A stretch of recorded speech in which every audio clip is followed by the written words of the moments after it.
Good morning, ladies and gentlemen. This is Ron Waller with Ballin' Down South. I have definitely a special guest on here today, Coach Alabama South head men's basketball coach Robby Robertson. I'm gonna pull him in here just so you guys can see him. They had a pretty good season this season that we just had. Of course, the pandemic has slowed the sports world down right about now, so everybody knows that. So we're gonna keep going with these interviews as much as we can. We're gonna get ready to bring Coach Robertson in here. And here we go. Coach Robinson, how you doing? Good, Ron. How are you doing? Pretty good, Coach. It's been hey, I know you guys know we've been boggled down with this pandemic, with this virus going on right about now. I know you love to have some of your guys on the court practicing inside your gym doing probably some shoot around or something like that. Yeah, well, you said it's slowed the sports world down, and it definitely has, but it has not slowed the speed of my beard down. So hopefully, whenever they allow us to get back in this gym soon, so I can get rid of this mess. But yeah, you're right. Our guys are itching to get back in. Our coaching staff is itching to get in to work with them. And it's one of those things that we understand the situation, and the guys understand, and we talk a lot about it. It's more than just basketball. So it's about the health of our guys and their families and everybody that we come in touch with. So even though we are really excited and kind of eager to get back into the gym a little bit and get going, there's a bigger picture as well.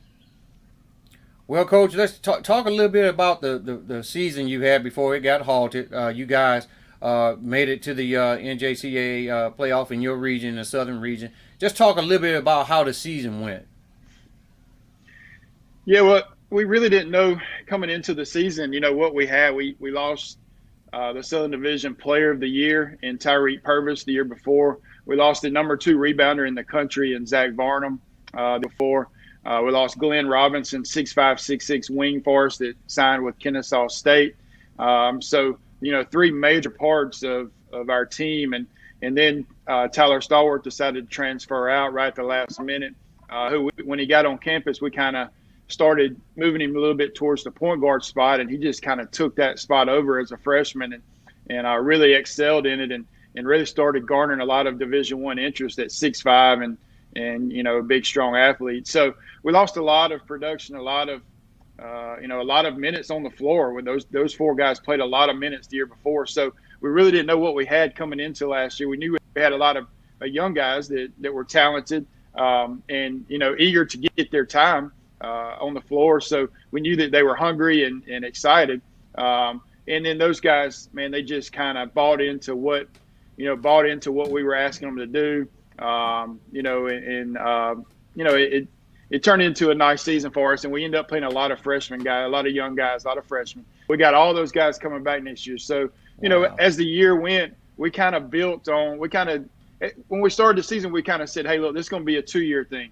Let's try to learn as much as we can this year, get as many guys with into the mix and into that college feel a little bit, and then we'll see what happens in year 2." Well, the more we got into it, these guys they started winning and they started competing and they started playing well, and one thing led to another, and we ended up winning 20 games last year with a bunch of freshmen. So with everybody coming back and the recruiting class that we had, man, we just feel we feel so excited about the season coming up.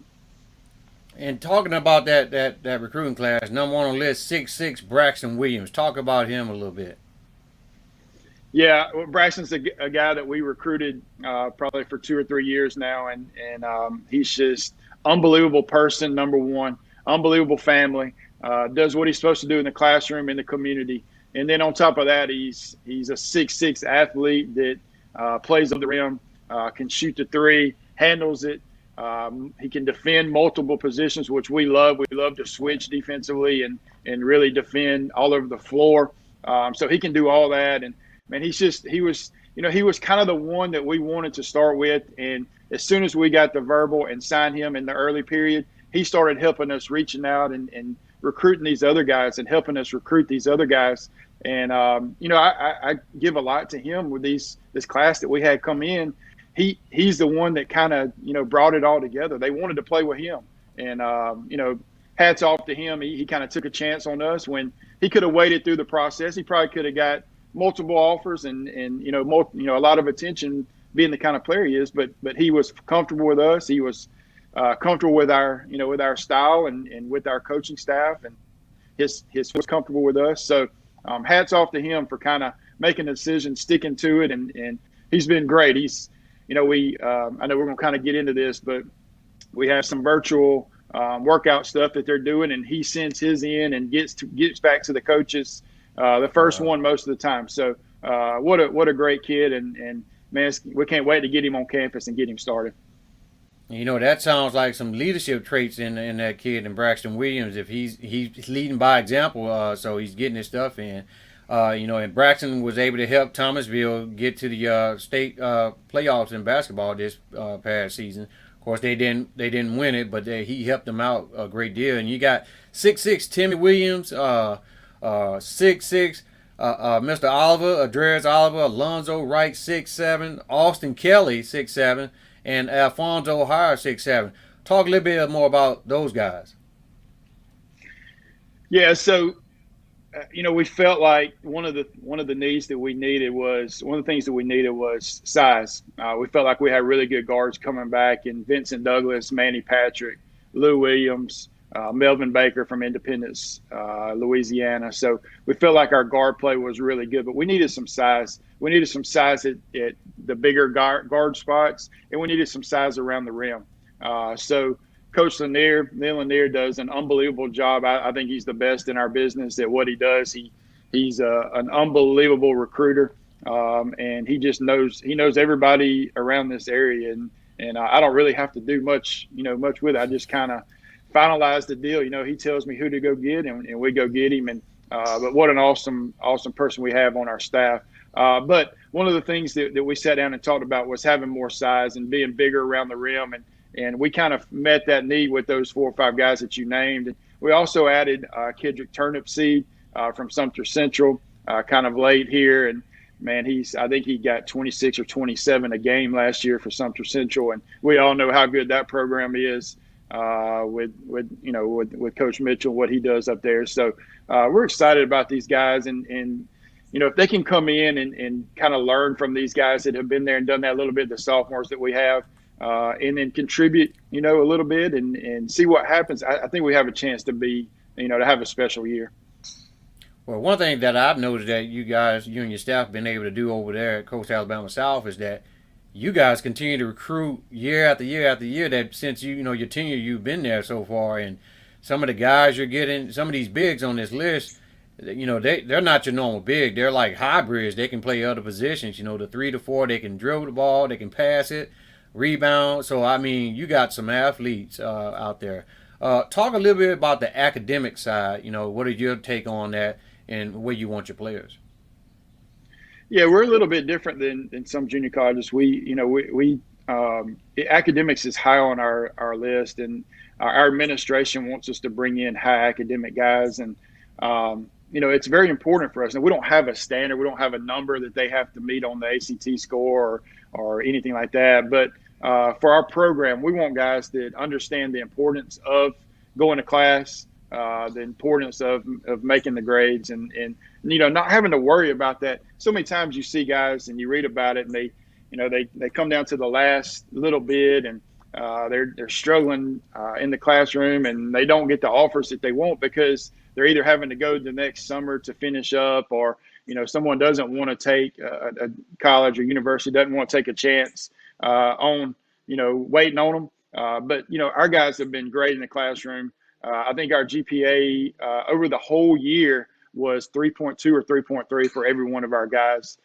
So we got guys that that still are trying to figure it out, but for the most part, 9 out of 10 have this thing figured out, and that's a tribute to them and a tribute to our support staff here at Coastal Alabama. Well, you talk about Coach Lanier being a good recruiter and stuff. I've seen you guys at a couple of high school basketball games that we be at, myself and KT Thorne from Icon Sports. Having been here locally and getting a lot of these local kids in this area, in this region, how has that pretty much helped your program being able to actually put the eye test on them instead of looking at a highlight video? Well, it's difficult to evaluate a highlight video because you don't see all parts of the game. You see the best parts of the game. So it's important for us. And this year was kind of a little bit different because we couldn't some of these guys. Thank goodness we'd done our homework early and seen a lot of these guys. But it's very important for us to not sign off of a highlight film. We gain interest. We communicate and start building relationships sometimes off highlight films. But we want to see these guys in person. We want to see them play. We want to see them work out. We want to get to know their coaches, their family, their friends, everything involved with them. And thank goodness that our staff has done a really good job and done our homework leading up into this little time that we're in, because we did our homework early and we got to know all of our guys and really built a relationship with them. And, it's really made it a little bit easier during this little halt that we've had here. Well, with the pandemic, so I'm assuming you guys been doing virtual things, talking to your incoming freshmen, and with some of the kids that left your program for whatever reasons, definitely the ones that went to a higher division. What made them be able to be successful and get those offers from a higher division program? Well, I think it's first of all, I think it's the high character kids that we have. And that's what they want to do. They come in with a goal. They come in with a plan. Of course, we have great resources where we are. We have a beautiful weight room. We have a big, huge mat room that we do a lot of box jumps, and we do it off of mats, and we take our shoes off. So we try to stay injury free over the couple years that they're here. But because they're so goal driven and the high character that and the way they've been raised and all that, they have a plan. They stick with it. They go to class.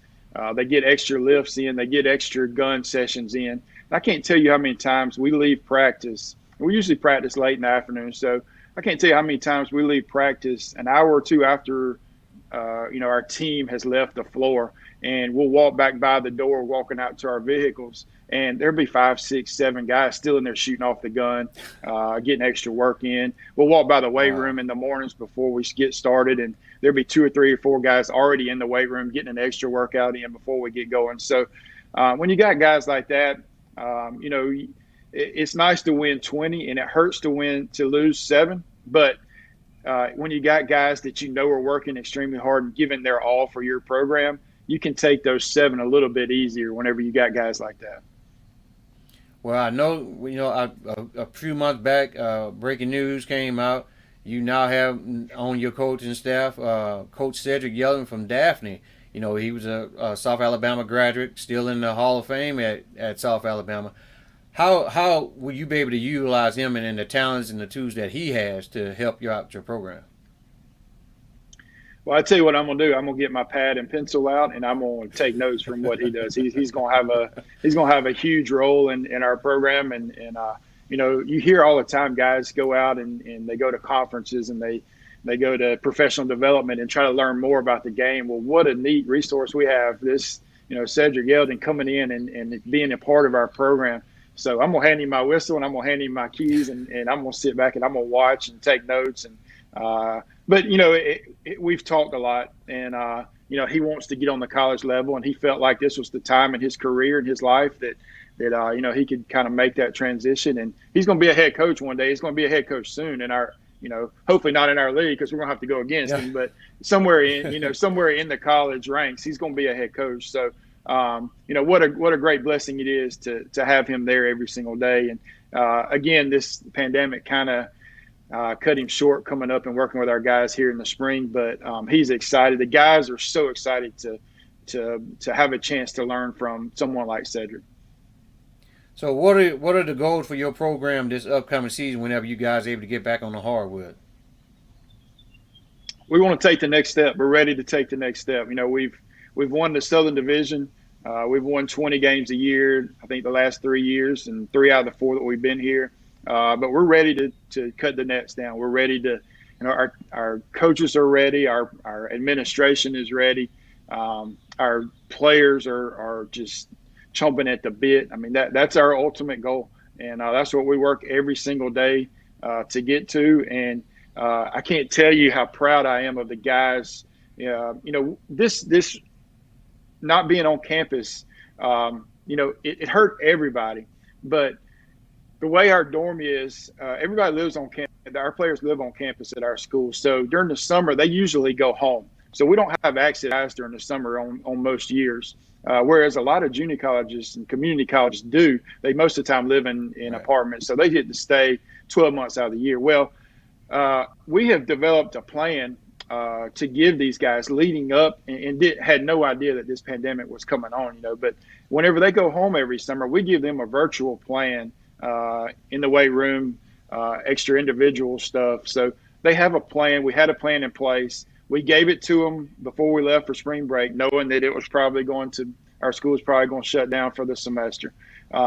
So our guys have, each player has a coach that they're assigned to, and they send in their virtual workouts. They record themselves, and we've had 100% participation.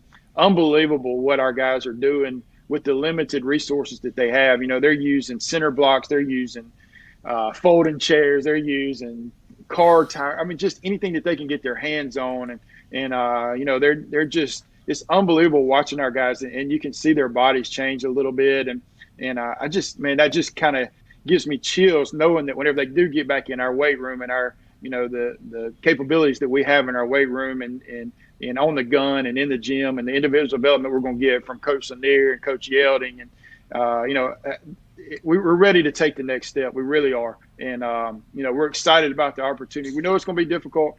Shelton State's always good. Gaston's, Gaston State, your son, you know how good that program and Sneed, those guys up there, they're good in the north. And now we've got Ben Hicks in the south at Chat Valley. Selma's, obviously, came out of nowhere and had an unbelievable team. So they're going to be right there. Coastal North is always really good. So we got some good teams in our league, and we know it's going to be difficult, but we're ready to take that next step. Man, that's good. That sounds like you got some well-disciplined players taking the initiative to do stuff on their own, and what you guys actually give them. Coach, it's been good having you on the network. Like for you to come back on anytime you need to say a word to anybody, but glad to have you on the network. Well, absolutely. I'd love to come back anytime. As long as KT is not on with us, we're good. As long as it's just me and you and KT stays out of this thing, we're good. And hopefully next time around, this thing will be gone, and you won't have to sit there and stare at an old ugly man. Hey, that's all right, Coach. I know when we get cleared to come out of this pandemic, it's coming off. So, hey, this Coach Robby Robertson, head basketball coach at Coast Alabama South in Birmingham, Alabama.